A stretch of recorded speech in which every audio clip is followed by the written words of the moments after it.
dimasukkannya oleh Allah Subhanahu wa taala ke dalam jasad setiap makhluknya. Ini roh termasuk sesuatu yang abadi. Jadi tidak dimatikan. Karena yang dimatikan itu kan hanya jasad. Sedangkan rohnya tetap hidup. Hadirin yang dirahmati Allah, jadi memang sudah dimaklum dan sudah kita pahami bersama. Seorang yang baru tinggal di tempat yang baru, ini tentu saja akan mengalami perubahan pada kejiwaannya. Bingung, takut, resah, gelisah, itu biasa.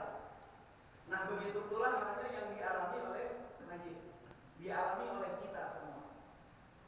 Ya, bahkan di dalam hadis yang lain, innal Najib yuftanu, innal mu'min yuftanu fi qabrihi sab'ata ayyam, wa innal munafiq yuftanu fi qabrihi arba'ina yawman.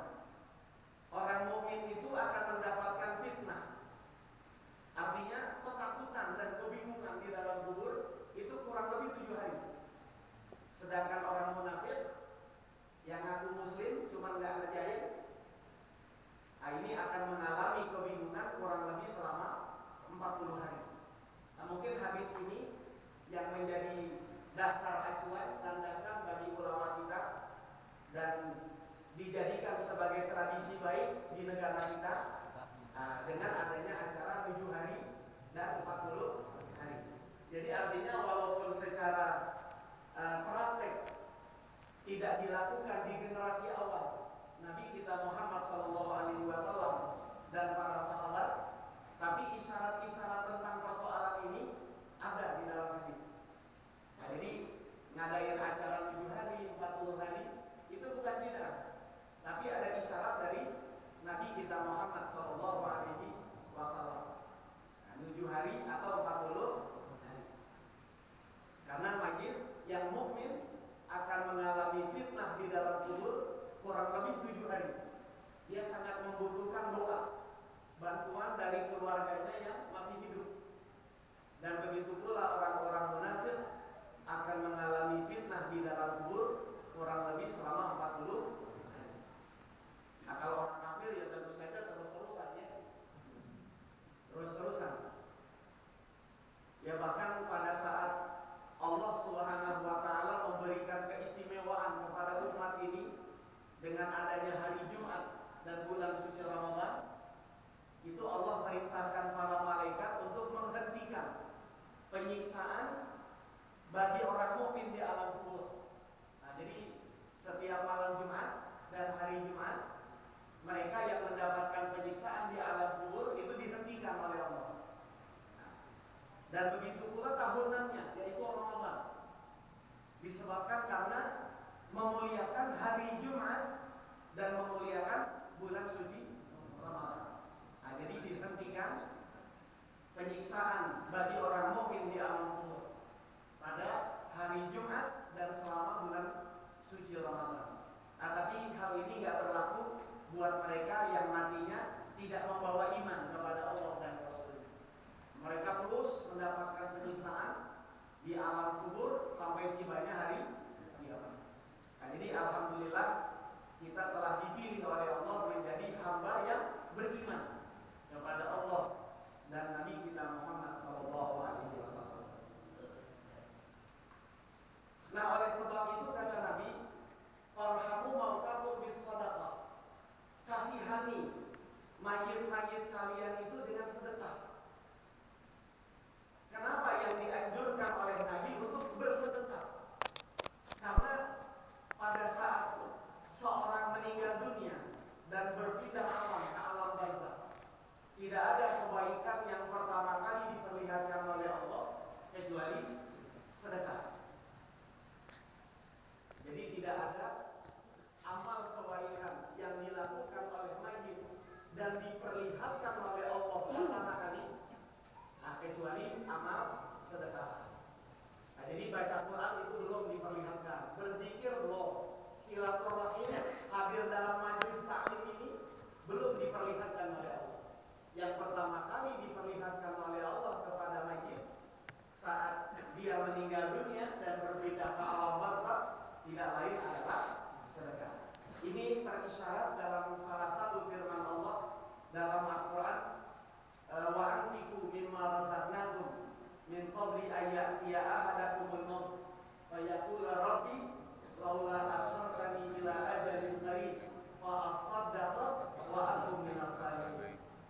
Nafkahkan, belanjakan sebagian harta yang telah kami berikan dalam kehidupanmu sebelum datang kematian. Qabla ayatiya ahdakumul maut.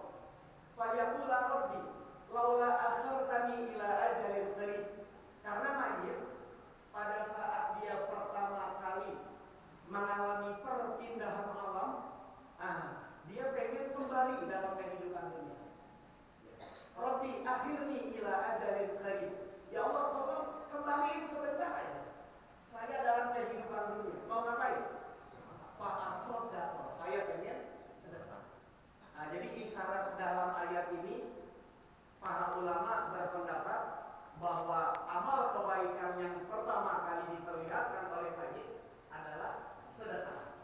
Jadi cocok dengan hadis ini, kasihani mayit kalian dengan sedekah. Begitu. Ya, kita undang jamaah untuk membaca yasin, tahlil di rumah. Kemudian setelah selesai, kita bersedekah yang pahalanya dihadiahkan untuk almarhum dan almarhumah yang telah meninggal dunia. Jadi ini merupakan sebuah isyarat dari Allah Subhanahu wa taala bagi kita yang masih hidup untuk bersedekah kepada mereka yang telah meninggal dunia. Faman lam yajid, kalau memang nggak ada sesuatu yang harus kita sedekahkan, falyusalli raka'ataini, hendaklah kerjakan sholat sunnah 2 rakaat. Ya kan tidak semua orang punya kemampuan yang untuk bikin acara 3 hari, 7 hari, 40 hari. Ya mungkin almarhum ketika meninggal dunia tidak meninggalkan harta yang banyak. Ya bahkan bukan warisan yang ditinggalin, tapi apa? Utang. Ini kan harus lebih mendahulukan pembayaran utang daripada sekedar ngebelain acara 7 hari, 40 hari yang terhukum sunnah saja. Dibuat boleh, juga nggak jadi masalah. Yang penting yang diharapkan oleh majid adalah doa. Dan kewajibannya terhadap hakul adami ini harus lebih diutamakan untuk segera diselesaikan daripada harus pamer-pamer dengan tetangga pakai motong kambing, motong lembu, padahal utang bapaknya belum diapain, belum dilunasi. Jadi utamakan dulu pembayaran utang. Kalau memang ada kelebihannya, silakan. Kita bikin acara tahlilan. Nah, kalau memang tidak memiliki sesuatu untuk disedekahkan, ini Nabi memberikan solusi yang lain. Kerjakan sholat sunnah 2 rakaat. Yaqra'u fi kulli rak'atin minhuma Fatihatul Kitab. Dia baca pada setiap rakaatnya pertama yaitu membaca surah Al-Fatihah, wa ayat al-kursi, dan membaca ayat kursi, wa alhaqumut takatsur, membaca surah Al-Haqumut Takatsur. Ini surah yang di dalamnya ada nasihat buat kita untuk mengingat kematian. Ya, Al-Haqumut Takatsur, ngumpulin harta membuat kalian menjadi lalai, ya kan? Ngumpulin aja, membuat kita menjadi lalai. Sampai kapan? Hatta zurtumul maqabir, sampai ente nyungsep masuk ke dalam kubur, baru berhenti kan? Ngumpulin duit baru berhenti kalau pala udah nyungsep masuk ke alam kubur. Kala saufa ta'lamun, kelak kalian akan tahu. Summa kala saufa ta'lamun, diulang. Ini menunjukkan anjuran tersebut bukan anjuran main-main. Karena kalimatnya berulang. Summa kala saufa ta'lamun, kelak kalian akan mengetahuinya. Jadi ayat ini dianjurkan oleh Nabi untuk dibaca. Surah ini dianjurkan oleh Nabi untuk dibaca agar mengingatkan kita terhadap kehidupan berikutnya yang akan menanti kita, yaitu kehidupan alam kubur. Sesudah itu membaca Qul huwallahu ahad sebanyak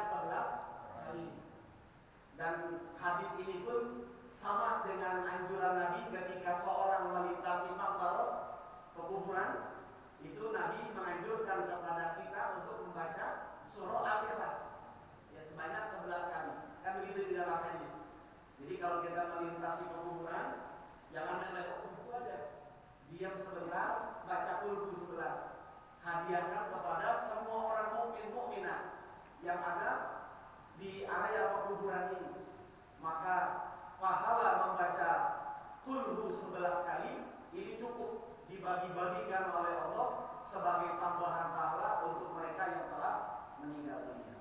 Nah, bahkan kita yang membacakannya pun mendapatkan hasanah sebilangan makhluk yang terkena sinar matahari di atas permukaan bumi. Jadi pahalanya sangat besar sekali setiap kita melintasi pekuburan, membaca surah Al-Ikhlas sebanyak 11 kali. Kemudian sudah selesai sholat sunnah hadiah lil mayit 2 rakaat. Nah, kemudian kita mengucapkan kalimat pernyataan ini. Wa yaqulu Allahumma inni shallaitu hadhihi shalah wa ta'lamu ma urid. Allahumma ba'ath thawabaha ila qabri fulan bin fulan. Ya Allah, inni shallaitu hadhihi shalah. Ya Allah, sesungguhnya aku telah mengerjakan sholat ini. Wa ta'lamu ma urid. Dan kau tahulah apa yang aku inginkan ya Allah. Artinya kau lebih tahu dengan maksud tujuanku mengerjakan sholat sunnah ini. Nah, oleh sebab itu Allahumma ba'ath thawabaha, ya Allah kirimin pahala dari sholatku ini ila qabri bulan bin bulan, ke dalam kubur bulan bin bulan. Ini biasanya orang kalau sudah meninggal dunia itu nisbah orang tuanya disandarkan kepada ibu. Ya kan kalau talqin kubur ya, fulan bin ibunya. Nah, bukan fulan bin apa? Bapak, tapi fulan bin ibu. Itu memang Nabi yang menganjurkan kepada kita pada saat mentalqin kubur untuk menyandarkan nisbah anak bukan kepada bapak, tapi kepada ibu.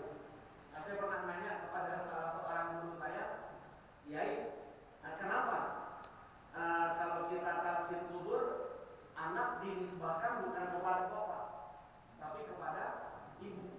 Nah, guru saya jawab, kalau ibu orisinil asli, kalau bapak belum tentu. Ya kalau mak bandel, apa paham maksud saya itu ya? Nah, jadi kalau ibu kan orisinil udah pasti kan? Nah, setiap anak terlahir dari rahim ibunya. Kalau bapaknya belum tentu. Ya, belum tentu. Ya maaf ya, kalau mungkin ibunya nakal, ya dengan aku atau suaminya. Ya begitulah. Jadi dikembalikan ke nisbah ibunya. Ada juga guru yang lain memberikan penjelasan untuk menghormati Nabi Allah Isa alaihi salam. Untuk menghormati Nabi Allah Isa alaihi salam. Karena Nabi Isa kan tidak punya bapak. Isa bin Maryam. Nah, jadi untuk menghormati beliau, maka pada saat mentalqin kubur si anak dinisbahkan nasabnya kepada ibu, bukan kepada bapak. Tapi pasti kalau acara tahlilan biasa. Ini ya sekedar saat mentalqin kubur dan mengerjakan sholat hadiah lil mayit. Nah, kalau sholat ini sudah dikerjakan, fayab'atullahu min sa'atihi ila qabrihi alfa malakin. Maka Allah akan kirim, Allah akan utus pada saat itu pula ke dalam kuburnya alfa malakin, 1000 orang malaikat. 1000 malaikat, bukan pakai orang ya. 1000 malah, karena malaikat bukan orang kan.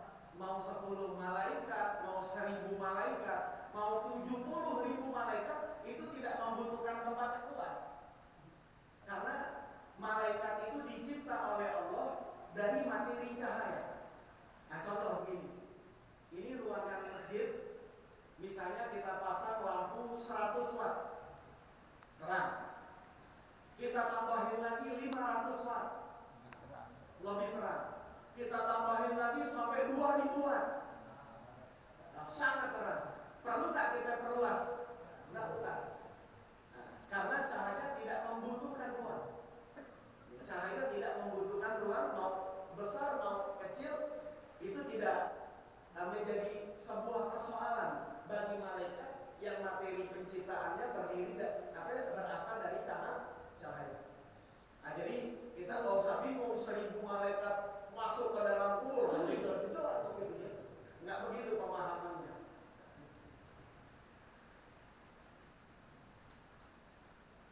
Nah, jadi untuk menambah paham memang harus dibantu dengan tamsil. Itu tadi kan tamsil. Ya sama seperti misalnya di bulan Rabiul Awal kemarin, ya mungkin secara nasional banyak masjid-masjid, musola-musola, instansi pemerintah dan sebagainya yang mengadakan acara peringatan Maulid Nabi kita Muhammad SAW. Bahkan di satu malam itu ada yang bersamaan, ya kan? Dan diyakini pada saat asrokolan itu mahalul qiyam, diyakini oleh para ulama kita bahwa roh Nabi kita hadir. Nah, kalau misalnya di saat itu bersamaan ada 20 tempat lagi bikin maulid, Nabi naik motor ya, ya ntar ke Bogor, ntar ke Banten ada maulid, nah di sini ya. Oh, nggak begitu pemahamannya.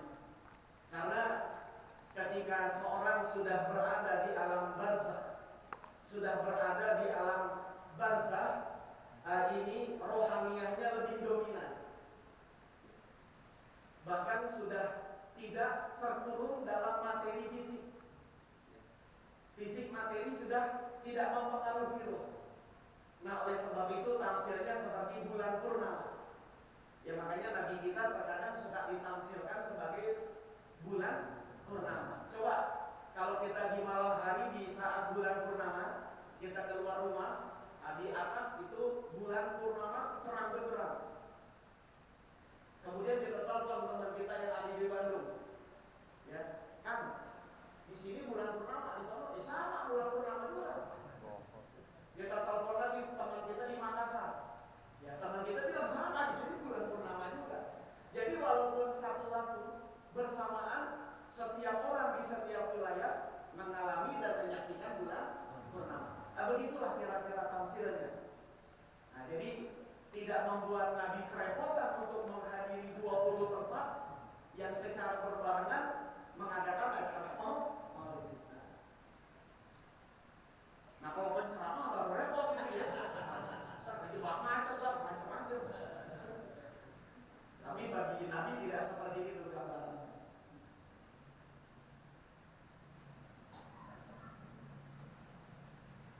Nah, pada saat kita sudah selesai mengerjakan salat ini, Allah akan utus masuk ke dalam kuburnya 1000 malaikat membawa cahaya dan hadiah.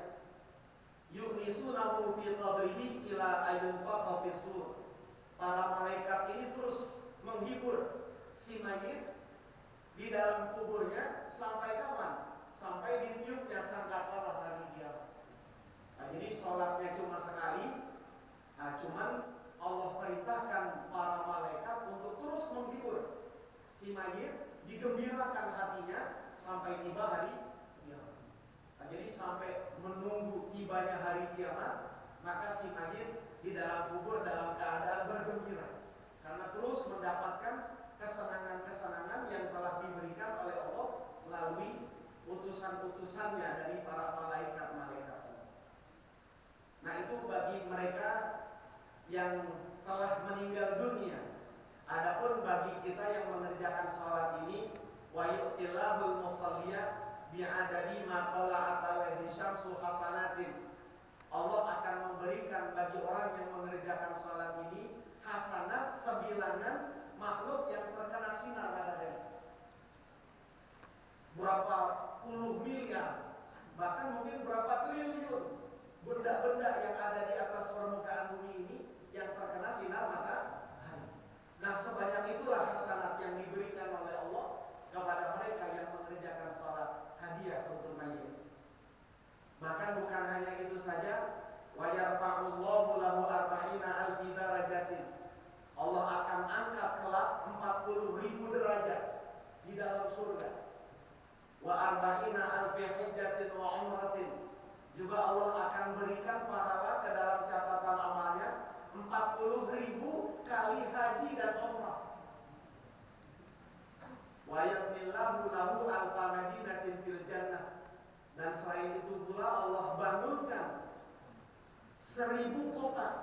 ya di dalam surga nanti.